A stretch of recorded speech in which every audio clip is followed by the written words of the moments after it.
Bonjour et bienvenue dans cette conversation entre zèbrettes indépendantes. Je suis Marjorie Véron et j'accompagne les hauts potentiels intellectuels, sensibles, émotionnels, peu importe l'étiquette, particulièrement les femmes, à développer un projet qui leur tient à cœur. Aujourd'hui, j'ai le plaisir de recevoir Élodie Crépel, elle aussi spécialiste de l'hypersensibilité et de la douance. Bonjour Élodie. Bonjour, merci beaucoup pour cette invitation. Je suis très, très flattée et très honorée, d'être invitée comme ça pour parler de moi. Ça me change, ça fait c'est pas mon métier de base, mais merci beaucoup. Avec grand plaisir. Alors, Élodie, dis-moi, je crois qu'on a tous une histoire et je suis curieuse de connaître la tienne et de savoir comment on devient spécialiste de l'hypersensibilité et de la douance comme toi. Ah, je pourrais te retourner la question, mais mais c'est pas le sujet. Mais du coup, oui, alors moi de base, j'ai toujours été dans l'accompagnement à la personne. C'est-à-dire que, après des études, voilà, au collège, lycée, enfin, un peu comme tout le monde, je me suis dirigée, très rapidement vers des études pour être assistante sociale et j'ai exercé ce très beau métier que j'aime énormément, pendant quelques années et notamment en entreprise. J'ai adoré ça parce que en fait, j'étais inter-entreprise donc en fait, il y avait je te dis ça parce qu'en fait, ça va faire lien sur ce côté indépendance. Puisqu'en fait, je changeais d'entreprise régulièrement. J'avais pas forcément du coup un port d'attache et il y avait une certaine liberté dans ce métier. Après, on peut être assistante sociale, voilà, un peu partout, on peut être embauché, dans toutes les institutions ou associations, hein. C'est très, très différent finalement, du coup, le métier change énormément. Mais j'ai énormément aimé ça, mais j'avais la sensation de pas encore faire assez ou en tout cas que ça me stimulait pas comme j'avais besoin d'être stimulée et à côté, j'ai toujours continué à faire des études. C'était, vraiment, une véritable passion pour moi donc tu vois, je me rappelle très bien que je posais, mes seuls congés que j'avais pour être, sur la semaine de partiel, en fait. Donc du coup, j'étais à fond. J'avais pas encore d'enfant. Ah si, à un moment donné, si, j'étais maman en même temps. Bon bref et donc du coup, bah, j'ai continué. J'ai fait, des études en sciences de l'éducation, anthropologie, psychologie, philosophie, enfin j'ai fait un peu de tout jusqu'à la licence. Puis à un moment donné, je me suis dit: «De qu'est-ce qui me passionne le plus?»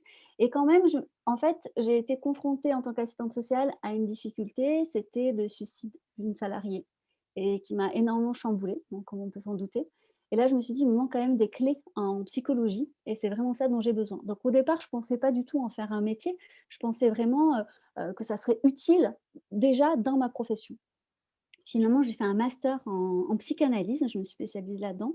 J'ai fait donc moi-même une psychanalyse et j'ai eu un véritable coup de cœur, en fait, pour ça. J'ai également passé le diplôme de médiatrice familiale, le diplôme d'état de médiatrice familiale et là, je me suis lancée, en fait, à mon compte et très vite, bah, cette liberté d'être à son compte, vraiment, j'ai adoré. J'ai adoré parce qu'il y a finalement cette notion de créativité et j'ai pas besoin, de me confronter à un cadre. Le seul cadre, c'est moi qui le mets et on apprend d'ailleurs à le mettre au fur et à mesure des années et de l'expérience. Je crois que c'est encore un peu compliqué, mais du coup, on pourra en reparler après, mais voilà et puis en fait, bah à un moment donné, j'ai réalisé que les gens que j'accompagnais étaient tous ou presque soit hypersensibles, soit au potentiel, soit les 2. Et là, il a bien fallu que je face à cette évidence, je me suis dit: «C'est pas du tout étonnant finalement parce que les personnes que j'arrive le mieux à accompagner et finalement je pense qu'ils se retrouvent le mieux dans mes propos, dans la façon dont je peux proposer une thérapie également, bah, voilà, c'est des personnes qui vont me ressembler d'une certaine manière et d'ailleurs, on le voit bien, les médecins disent souvent que leurs patientèles sont des personnes qui leur correspondent et ainsi de suite. Donc j'ai décidé de me spécialiser et en fait, j'ai réalisé qu'il y a des outils d'accompagnement propres à ces personnes, à leurs particularités, à leur atypisme et que ça ne fonctionne pas du tout de la même manière. Et du coup, je me suis dit: «Mais en fait, tout ce que moi j'ai appris à l'université notamment, bah, ça ne correspond pas. C'est des bases théoriques très intéressantes, mais ça ne correspond pas à ce public-là». Donc j'ai commencé à me former et puis, en fait, très naturellement, je me suis spécialisée, parce que, bah, finalement, je me rends compte que c'est le public qui «m'intéresse» entre guillemets le plus, non pas que les autres ne m'intéressent pas, mais je pense que c'est plus facile pour moi d'accompagner ces personnes-là et en retour, ces personnes-là, je pense qu'elles trouvent en moi des choses qu'elles ne trouvent pas forcément ailleurs ou en tout cas des personnes qui ne se sont pas spécialisées dans le sujet. Je réponds à la question? Je réponds à la question. Merci, tu as déjà soulevé plein de choses intéressantes. J'ai déjà une dizaine de questions en tête. Ça m'étonne pas. Alors, juste pour mon histoire à moi, parce que ça a l'air de t'avoir Ouais. interpellée aussi et que je n'ai pas vraiment eu l'occasion de te la raconter encore. Moi, j'étais avocate pendant 10 ans et Ah, tu sais, j'ai commencé le droit aussi, en fait.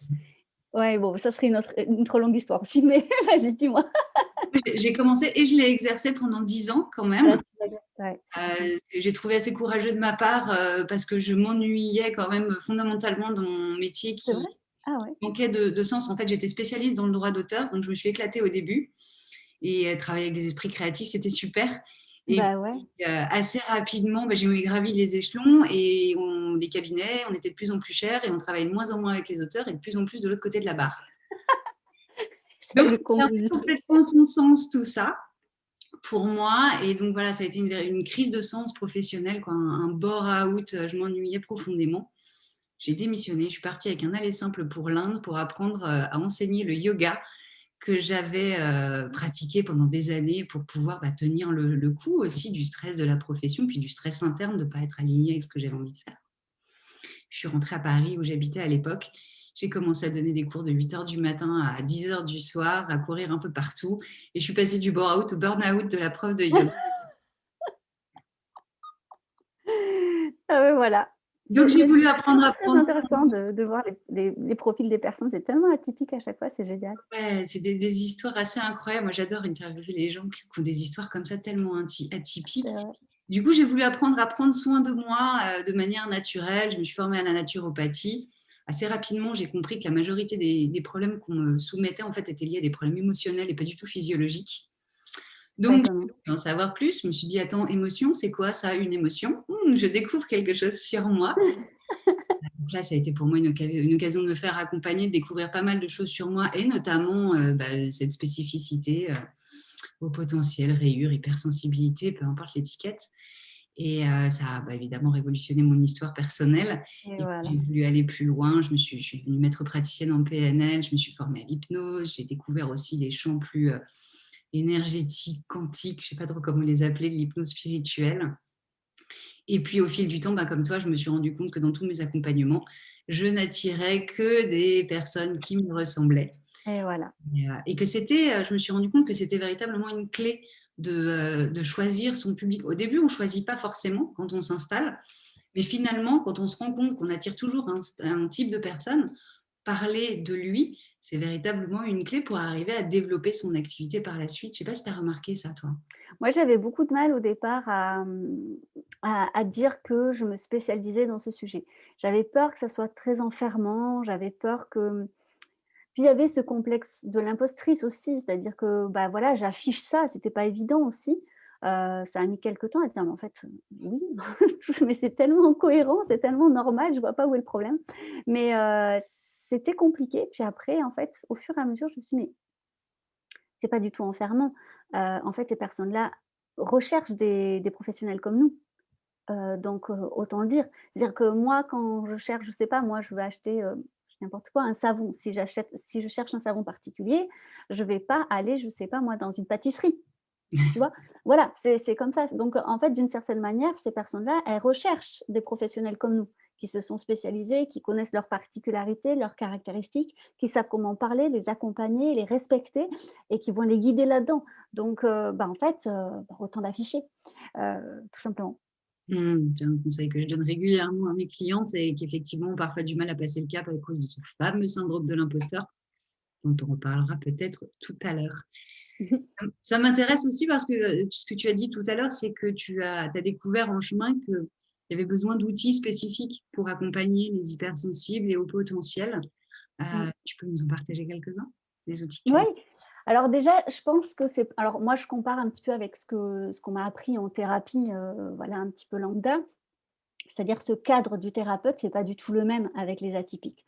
C'est-à-dire les atypiques, ils vont nous scanner, en fait. Donc ils ont besoin vraiment qu'on soit bien dans nos bottes, en fait, mais qu'on soit très authentique. C'est-à-dire qu'ils vont avoir besoin de nous tester et c'est normal et ça, il faut l'accepter. Et il y a des thérapeutes qui ne le comprennent pas et qui rentrent en guerre et qui croient que c'est une question de transfert et de contre-transfert et qui rentrent finalement dans un rapport de force qui n'a pas lieu d'être, alors que l'atypique, lui, a juste besoin de savoir où est-ce qu'il met les pieds. Mmh.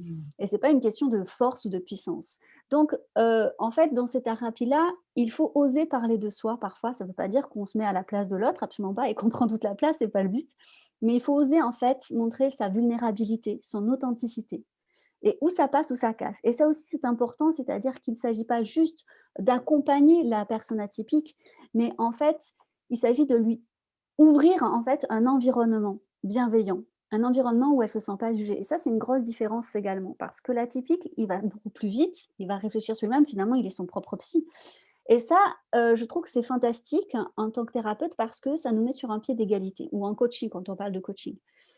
Là où, eh bien, par exemple, si on parle de coaching stratégique, ça ne correspond pas du tout pour les atypiques. Il faut un coaching collaboratif, c'est-à-dire qu'on ne devient pas le maître ou celui qui sait tout, absolument pas.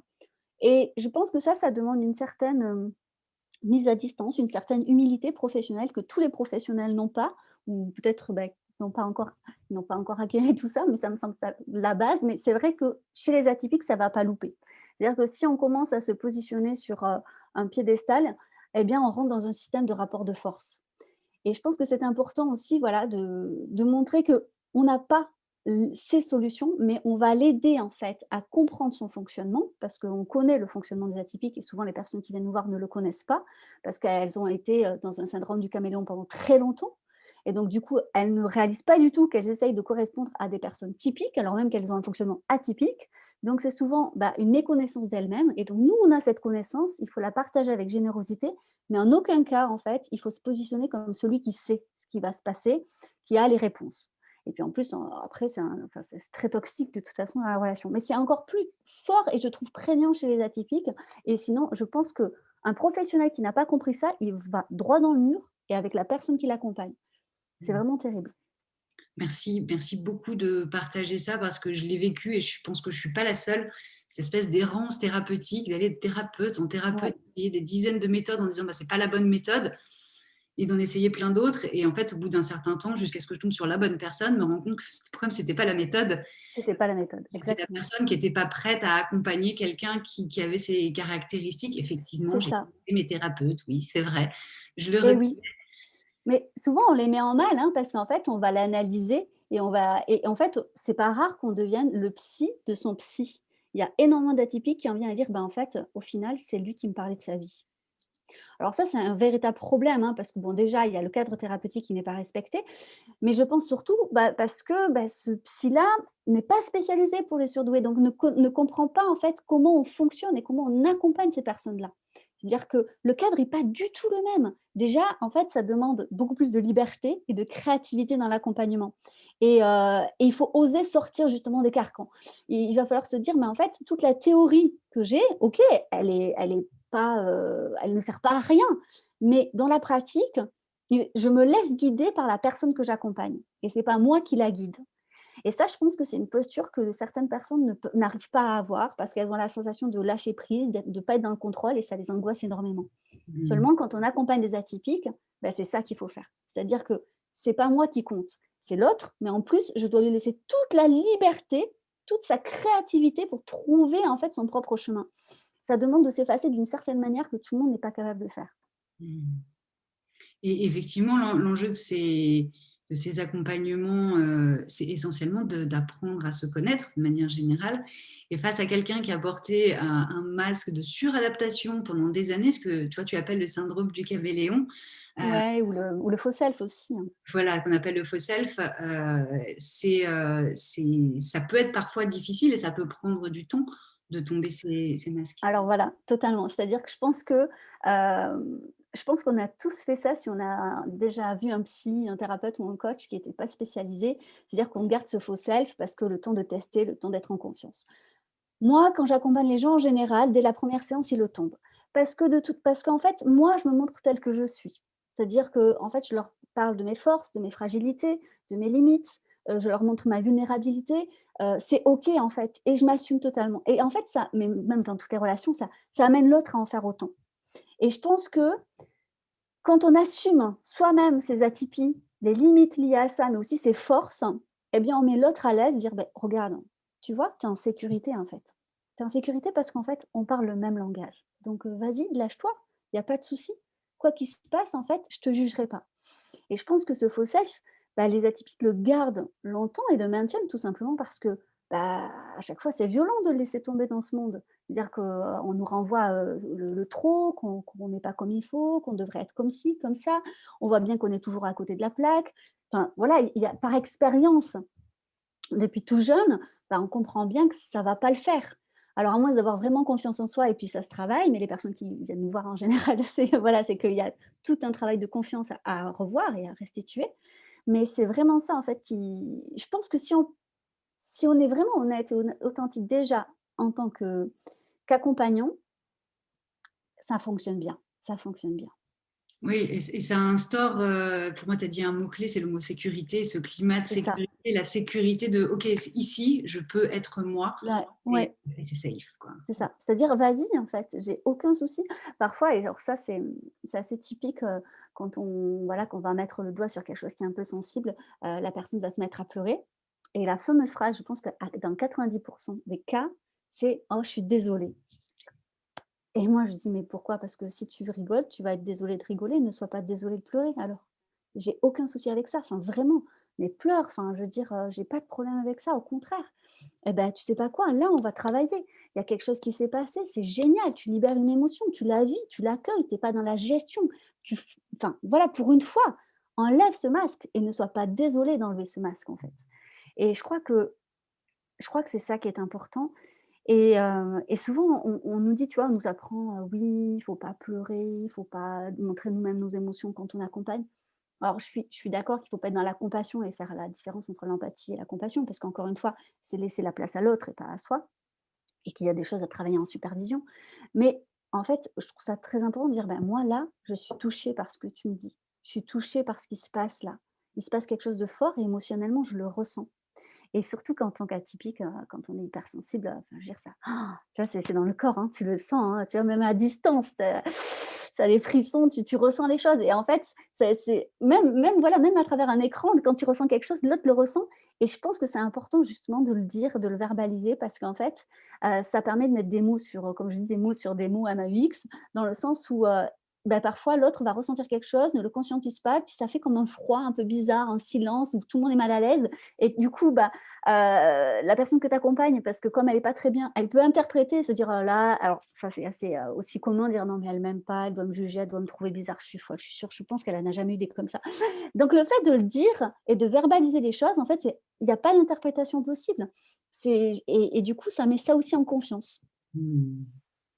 C'est beau ce que tu nous partages, merci. Merci à Et toi. puis, parlons un peu de toi, et professionnellement, tu nous disais ce que tu as adoré dans le fait de devenir indépendante, c'est de pouvoir laisser libre cours, notamment à ta créativité, d'être libre d'organiser ton temps comme tu veux et que Ouais, tu as, au bout d'un certain temps, quand même reconnu qu'un certain cadre était nécessaire. En fait, on a tous besoin d'un cadre. Ce qui est très compliqué, c'est quand il nous est imposé, là, on le subit. ouais. Comment on fait pour choisir un cadre qui nous convient alors? C'est une bonne question à laquelle je n'ai pas de réponse.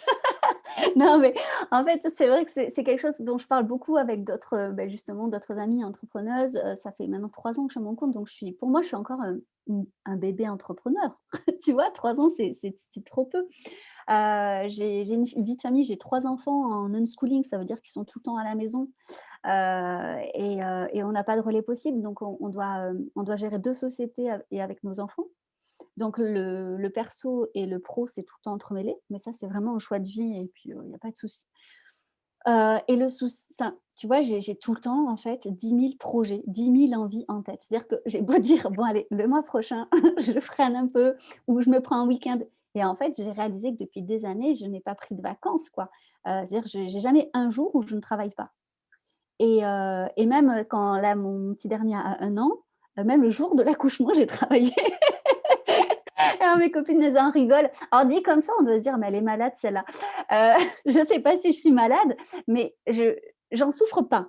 Je pense que c'est ça qui est important. Je vais te demander ce que c'est. C'est-à-dire que non, mais c'est ça. C'est-à-dire quand bien même en fait, on me dirait: «Là, tu as des vacances», je suis sûre que j'en profiterai pour avancer sur des trucs.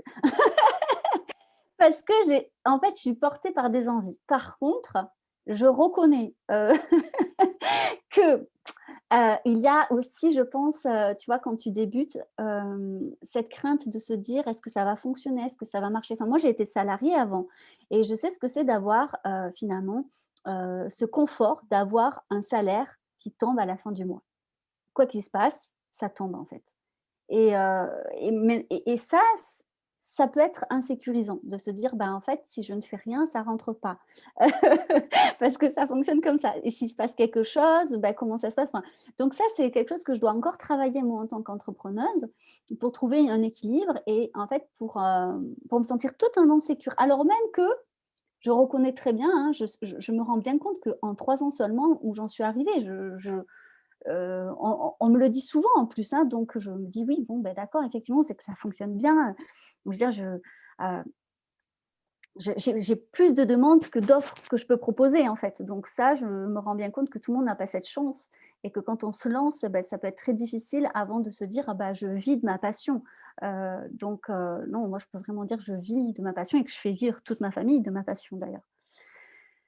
Mais le cadre, bah, je le cherche encore. Je me dis juste qu'il est pas figé dans le temps, en fait. Je pense que d'un jour à l'autre, d'une semaine à l'autre, en fait, il change et que je peux pas en fait, ça me ressemblerait pas de trouver un cadre figé. J'ai essayé, hein, mais en fait, ça me convient pas. Au contraire, je trouve ça enfermant. Tu vois, dès quand je me dis: «Allez, le mois prochain de ça», bah, finalement, j'ai autre chose et je fais quand même le choix volontairement de faire autre chose parce que ça me convient, en fait. Voilà. Je sais pas si ça répond encore à ta question. C'est une forme de cadre en soi. Moi, le cadre, c'est juste ce que je veux. Oui, voilà, mais je me dis qu'il faut quand même que j'arrive à travailler d'autres choses, tu vois? Je me dis: «Est-ce qu'il y a vraiment que ça? Est-ce qu'il y a pas des craintes, des peurs derrière que je devrais travailler pour vraiment, en fait, trouver un équilibre qui me convienne mieux?» heu, mais en fait, je me rends compte que j'ai même pas trop le temps pour y réfléchir. Et ouais, pas évident parce que, alors quand on est une femme, quand on cumule dans ce monde le fait d'être une femme, d'être hypersensible au potentiel, en plus on est indépendante et qu'on est maman et qu'on fait du homeschooling. Alors moi déjà, les femmes au potentiel indépendantes, je les appelle des héroïnes, mais alors toi, tu es juste Wonder Woman. Alors je dois admettre, vraiment j'admets qu'en fait, j'ai vraiment, pour le coup, utilisé mes forces. C'est-à-dire qu'en fait, au lieu de alors pendant un moment, tu vois, quand j'ai commencé, je me faisais vraiment du mal, hein, pour le coup. Je voulais absolument améliorer mes fragilités et à un moment donné, je me suis dit: «Mais en fait, tu passes le relais sur tes fragilités et tu utilises tes forces et en fait, tu, développes tes forces» et ma force et c'est vrai, je le reconnais, c'est que je peux faire en 1 heure ce qu'une personne lambda peut faire en 10 heures. Je le reconnais. C'est-à-dire que je peux faire 3 à 4 choses à la fois, en même temps. J'ai besoin de très peu d'heures de sommeil, c'est-à-dire à 5 heures de sommeil me suffisent. Donc, en fait, c'est vrai que ça me permet de faire beaucoup, beaucoup de choses en très peu de temps. Donc ça, c'est vraiment mon point fort. J'ai des fragilités comme par exemple, je fais pas attention aux détails, j'aime pas me relire, ce genre de trucs. Je trouve ça fastidieux, j'y arrive pas, ça m'ennuie. Enfin voilà, donc ça, voilà, donc je passe en fait le relais à quelqu'un d'autre pour faire ça. Et je me concentre sur mes points forts et j'ai développé mes points forts. Du coup, ça m'a permis aussi d'avoir assez confiance en moi pour, bah, m'attaquer à mes fragilités quand j'en ai l'énergie et l'envie, tu vois? Mais parfois, je trouve qu'on se met bien en tête: «Ça, je sais pas faire, il faut que j'apprenne à le faire à tout prix» et en fait, c'est super difficile de passer une journée entière à faire quelque chose qu'on n'aime pas faire et pour lesquels on n'est pas encore très bon. Je veux dire, c'est dur, Et c'est c'est très dur. Alors des fois, on n'a pas le choix, hein, je veux dire faire sa comptabilité, des choses comme ça, des fois, c'est pas forcément évident, et on se sent obligé parce qu'on peut pas passer le relais ou payer quelqu'un pour le faire et je comprends. Mais dès qu'on en a l'occasion, il faut le faire, en fait. Parce que, c'est une perte de temps phénoménale. Enfin, je veux dire, moi, je voilà. Donc, c'est vraiment ouais, je pense que c'est un point fort que j'ai. J'ai toujours été très, très énergique, très dynamique. Je peux faire en fait, j'ai du mal à faire une seule chose à la fois. C'est très compliqué, au contraire, pour moi, de me concentrer sur une seule chose et tu vois, c'est drôle parce que toute mon enfance, au contraire, je voyais ça comme un problème. Je pensais avoir un problème, du coup, hein et en étant indépendante, beh, j'ai découvert que mais pourquoi je devrais me cantonner à faire ce que tout le monde fait puisque ça ne me convient pas? Moi, j'aime faire plusieurs choses à la fois et rapidement. Eh ben, fais ça. En fait, je me suis dit: «Fais ça» et donc après tout le monde n'a pas cette, enfin, voilà, cette, compétence, mais tout le monde a d'autres compétences. Donc je pense qu'il faut vraiment, au lieu de se focaliser encore une fois sur nos fragilités, il faut vraiment essayer de voir nos compétences, les développer, en faire des points forts et des véritables forces, en entreprise. Génial. Alors ça, c'est vraiment une clé très, très, très puissante. Merci de la partager avec nous. Parce qu'effectivement, travailler cette fragilité, bah, surtout quand en plus on se sent fragile, elle est bien appuyée sur là où ça fait mal. Ouais, je pense que ça doit être 10 de son travail. 90 doit être les forces, en fait, vraiment. Parce que, enfin, je veux dire, on vide trop son réservoir d'énergie et d'émotions. Enfin, en tant qu'hypersensible aussi, on aura trop tendance à se comparer et ça nous tue. L'entrepreneur, il a besoin d'avoir de la motivation. Il a besoin de sentir qu'il peut réussir, qu'il peut entreprendre. C'est justement là et on ne peut pas entreprendre si on n'a pas confiance. Enfin, je veux dire, on tue notre entreprise, de base, quoi. Mais voilà, ça, c'est une erreur que j'avais faite au départ. Donc, si jamais ça peut aider d'autres personnes. Oui, carrément, ça va aider. C'est certain que ça va aider. Et alors, on a été, bon, je sais pas comment tu as été éduqué, mais je crois que la société, de manière générale, a bien tendance à nous montrer nos faiblesses et on n'a pas forcément toujours été élevé dans un contexte qui nous a permis de valoriser nos forces. Et du coup, c'est pas Surtout les femmes. surtout les femmes. Très, très, très, Ouais. remarque, surtout les Les femmes. femmes entrepreneuses, c'est plus dur quand même, hein, c'est plus compliqué. On n'est pas censé entreprendre. On est censé être le numéro 2, l'assistante, tu vois? Été formatée pour ça, c'est clair. Et du coup, bah, c'est vraiment pas évident quand on arrive de ce monde-là de repérer ses forces à soi. Est-ce que toi, tu as remarqué qu'il y avait certaines forces qui étaient communes aux personnes que tu accompagnais? Tu en retrouves certaines? Ça peut La être résilience. la résilience. Ouais. Je trouve que, alors moi, c'est pareil, j'accompagne beaucoup plus les femmes, mais pourquoi? Parce que dans ce monde enfin, empreint de sexisme ordinaire en général, les femmes se tournent beaucoup plus vers les femmes et les hommes, tandis que les hommes se tournent vraiment plus que majoritairement vers les hommes et très peu vers les femmes.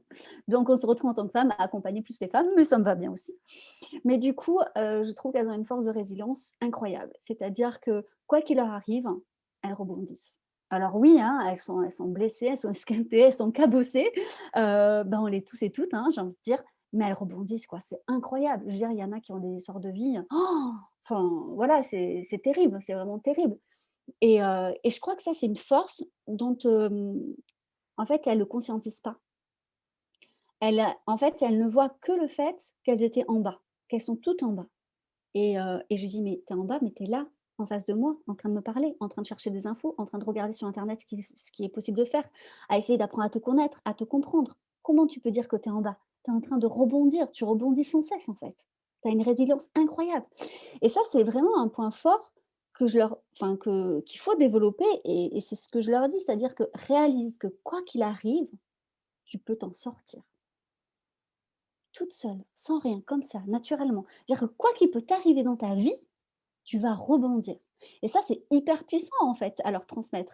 Parce que souvent, qu'est-ce qui nous empêche de passer à l'action? C'est la peur. Mais si on te dit: «Mais même si tu te plantes, tu pousses», bah, tu as un peu plus d'élan pour y aller quand même. Ça Mmh. suffit pas, mais tu as plus d'élan. Une invitation à oser prendre des risques véritablement, ouais. Ouais. Après, la notion de risque, c'est ça qui est super intéressant. C'est quand tu déconstruis enfin, quand tu deviens entrepreneur, tu déconstruis énormément la notion de risque. Je veux dire, j'ai plus du tout la même, enfin, justement avec, tout ce que j'ai connu en tant que salarié. On se faisait un monde plein de trucs. Maintenant, avec le recul, je me dis: «Mais c'est tellement rien par rapport à tout ce qu'on doit gérer au quotidien nous maintenant». Je veux dire, des risques, on en a pris plein, quoi.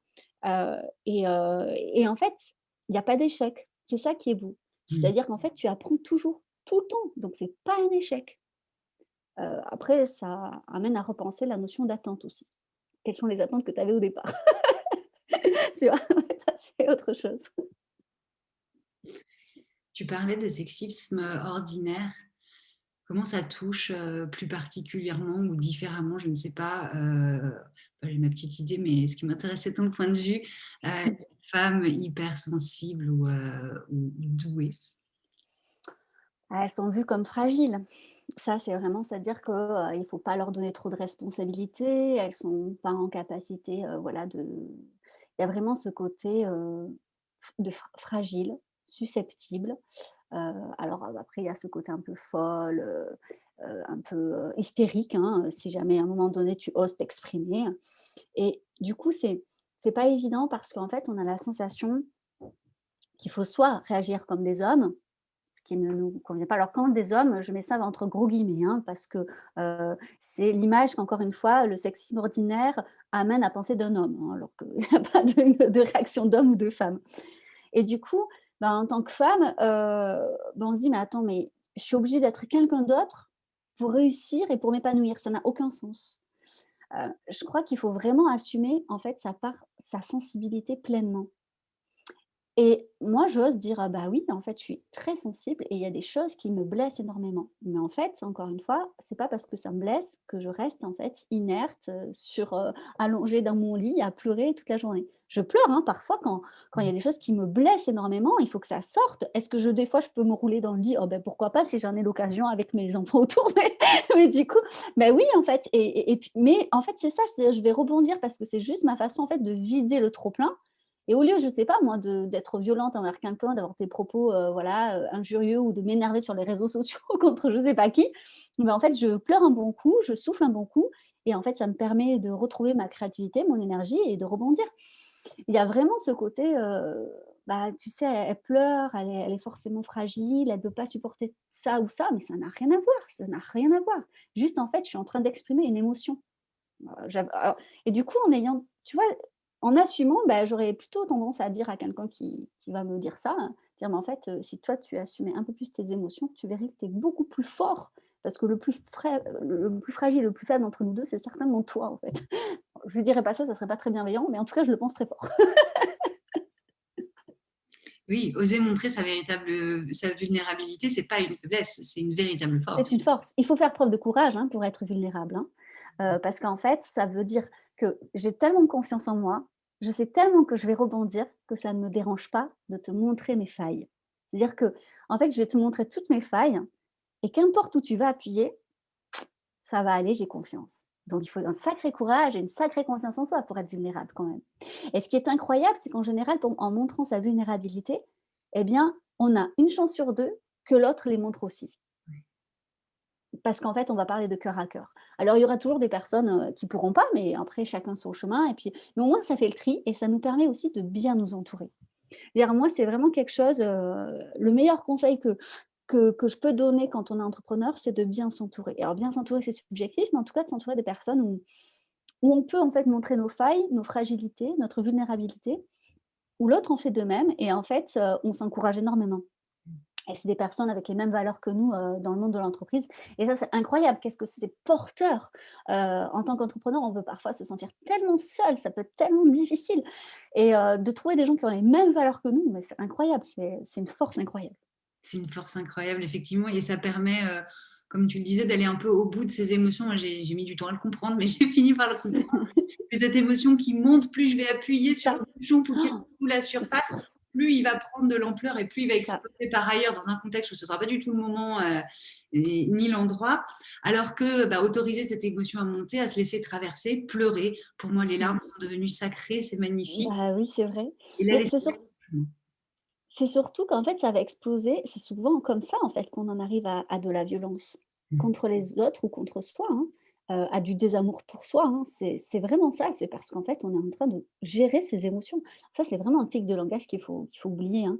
Comment apprendre à gérer ses émotions? Je me dis: «Mais arrête, tu pas compris. Ne gère pas, vis-les, accueille-les». Il y a tellement de mots dans la langue française qui te permettent, en fait, de voir ça autrement. Mais ce côté gérer, ça veut tout dire, je trouve. C'est-à-dire que, enfin, on gère pas ses émotions comme on gère un portefeuille quand même. Ça fait tellement partie de nous, de notre humanité. Enfin, de se dire: «Mais en fait, comment tu veux gérer ça? C'est dingue». Heu, mais bon, voilà, c'est assez parlant quand même, je trouve. Ou bien il y a ce côté aussi, tu sais, pour les personnes qui sont, très sensibles, on nous dit souvent qu'on est immature, cette côté, immaturité émotionnelle. Mais en fait, pas du tout, pas du tout. Dire en fait, le fait de vivre pleinement qui je suis, de m'assumer et de oui, de laisser en fait ce qu'il y a de plus beau en moi s'exprimer parce qu'en fait quand je rigole, personne me dit: «Dis donc elle est immature». Bah non, tu vois? Il y a toujours 2 poids 2 mesures en fait. Donc non en fait c'est au contraire c'est comme ça que je développe mon intelligence émotionnelle. Donc mon voilà, mon potentiel émotionnel, je suis en train de le développer justement. Donc laisse-moi exprimer ce que j'ai en moi. forcément évident dans la société dans laquelle on évolue, mais j'ai l'impression, alors je ne sais pas si c'est un biais cognitif parce que je suis de plus en plus j'évolue maintenant quasiment que dans ce domaine, entourée d'hypersensibles et de gens qui me ressemblent, parce que Ouais. tu as dit bien s'entourer, je l'ai fait assez intuitivement. Mais j'ai l'impression quand même qu'on est en train de progresser, alors à tout petit pas de chat, mais Je sais pas, je ne saurais pas te dire parce que moi aussi j'ai cette sensation. Parfois je me dis: «Oh c'est incroyable tous les progrès qu'on fait dans ce sens-là» et puis il m'arrive de tomber, je sais pas, sur certains groupes, sur des réseaux sociaux ou quand j'ai pas la télé, mais quand je vais regarder des trucs ailleurs, tu vois? Et là je me dis: «Ah oui, bon, ben je dois pas vivre dans le même monde» et effectivement, bon, bah, je pense que les progrès que je vois sont pas très mainstream, c'est pas forcément très global. c'est global, on n'est pas arrivé encore, clairement on n'est pas arrivé. Mais bon, voilà, après, je suis une éternelle optimiste, donc oui, moi, je trouve qu'on parle de plus en plus de ces sujets. Alors, ça fait toujours un peu de tort parce qu'il y a toujours des gens qui disent c'est un effet de mode. Sauf qu'en fait, il faut bien se dire qu'en psychologie sociale, c'est normal, c'est-à-dire que pour qu'un sujet soit connu, il va y avoir cet effet de mode. Et après, une fois l'effet de mode passé, ben, on en arrive effectivement à la compréhension du sujet et à un sujet ben, beaucoup plus clair pour tout le monde. Mais c'est OK. Enfin, je veux dire, il faut passer par cet effet de mode pour toucher, en fait le grand public et pour que ça soit, en fait, accessible à tout le monde. Donc, rendons justement la sensibilité comme quelque chose de positif, accessible à tout le monde. C'est une superbe lutte, Elodie. Merci de la partager. Est-ce que tu aurais, allé pour la route, un conseil, un dernier conseil pour bah, ces femmes au potentiel hypersensible ou ces hommes qui assument cette partie qu'on qualifie de féminine, mais qui ont juste arrêté d'être des mâles alpha ultra prédateurs Oui, oui, qui sont une partie de l'humanité, en fait, tout simplement, qui fait de nous des êtres humains. exactement, qui acceptent leur pleine humanité et la vie qui les traverse, euh, qui voudraient se lancer dans l'indépendance ou qui sont déjà dans l'indépendance mais qui galèrent un peu. Qu'est-ce que tu penses? Ouais. Moi, je pense vraiment qu'il faut qu'ils trouvent des entrepreneurs avec les mêmes valeurs qu'eux et qu'ils osent, en fait. C'est-à-dire moi, ce qui m'a vraiment aidée, c'est d'avoir des personnes qui ne sont pas du tout dans le même milieu que moi, mais des amis qui sont devenus des amis, hein, qui se sont lancés un peu en même temps que moi. Alors ça, c'est intéressant d'avoir autant, l'avis de personnes qui ont quelques années de plus que nous, parce que, bah, l'expérience des autres, c'est vraiment aidant, mais aussi d'évoluer avec des personnes qui ont, à peu près qui sont lancées à peu près en même temps, parce qu'on a les mêmes réflexions, les mêmes craintes au même moment. Et ça rassure énormément. Et trouver des personnes qui partagent ça, on évolue ensemble en fait. Et c'est très rassurant et c'est très boostant. C'est-à-dire que vraiment, en fait, par exemple, si vous vous lancez, bah, trouvez des personnes qui se lancent et qui ont la niaque. Parce que ceux qui se sont déjà installés, bah, ils auront tendance à vous dire, «Oh, tu verras, c'est pas très grave». Voilà, parce qu'ils sont passés, en fait, déjà par là. Donc ils ont ce recul qui font qu'ils sont non, vous avez besoin aussi que ça soit entendu et des personnes qui disent: «Non, mais moi aussi ça m'angoisse, moi aussi ça me stresse. Bon allez, vas-y, on met des choses en place, chacun de notre côté ou chacune de notre côté». Ça, c'est très boostant et il faut vraiment, vraiment, en fait, se dire que non, on n'est pas seul et il faut pas rester seul. Il y a énormément de personnes qui partagent les mêmes difficultés, qui ont les mêmes rêves que nous, qui ont envie de réussir et qui ont la même façon aussi de voir la réussite. Ça, je trouve ça super important parce qu'au départ, je me suis assez mal entourée et ça a été très difficile pour moi parce que je n'allais pas là où je voulais, j'étais pas droite dans mes bottes, c'était très compliqué. J'ai mis du temps à réaliser que par crainte, je m'étais mal entourée, par crainte de ne pas réussir, je m'étais mal entourée. Et c'est finalement ça qui me permet, moi, en tout cas, d'être bien aujourd'hui. C'est d'avoir cet entourage bienveillant d'entrepreneuses, parce que ce sont souvent des femmes, qui me motivent, qui m'écoutent dans les moments de doute, qui savent, en fait, me rebooster et je donne la même chose aussi pour elles et ça, c'est indispensable. Pour moi, c'est indispensable. Mais pour ça, il ne faut pas avoir peur de se mettre à nu. Hmm. Merci Elodie, un grand merci pour tout ce partage d'expériences et toutes ces Petite clés expérience. ouf, qui sont vraiment passionnantes et j'espère qu'ils seront enrichissants pour les gens qui nous regardent. Si on veut te retrouver, te suivre, où est-ce qu'on va? Principalement sur Instagram, je suis sur LinkedIn, Facebook et Instagram et YouTube sur le nom d'Élodie Crépel. Mais là où je rassemble maintenant plus de 30 000 personnes sur Instagram et c'est vrai que c'est là où je partage le plus de mon contenu tous les jours, où je donne voilà, des contenus gratuits, des vidéos, des écrits, des images pour que les gens assument un petit peu plus leur atypie et qu'ils n'en aient pas honte parce que c'est finalement, c'est en poussant les gens à parler de ça qu'on va, le banaliser et que ça va être de plus en plus accepté dans la société. Donc après, je dis pas aux personnes d'aller au charbon si elles se le sentent pas, mais mais en tout cas, moi, j'y vais pour elles. Merci pour elle. Merci pour elle. Donc, ton compte, c'est @Élodie Crépel, c'est ça? Oui, arrobase Élodie Crépel. Super. Et on met sous la vidéo le lien direct vers ton site internet si on veut faire appel à tes services. Merci. Un très grand merci, Élodie, pour ce partage et ces retours. J'espère qu'on se retrouvera bientôt. Avec plaisir. Et pour tous ceux qui nous regardent, si cette conversation vous a plu, vous retrouverez d'autres conversations entre zèbres et zébrettes indépendantes sur cette chaîne. Et pour ceux qui veulent développer un projet qui leur tient à cœur, je suis là et je serai ravie d'en parler avec vous. Carrément. Élodie. Il faut changer le monde. Oui, change le monde. C'est ça. Soyons des petits colibris. Merci, Élodie. Merci.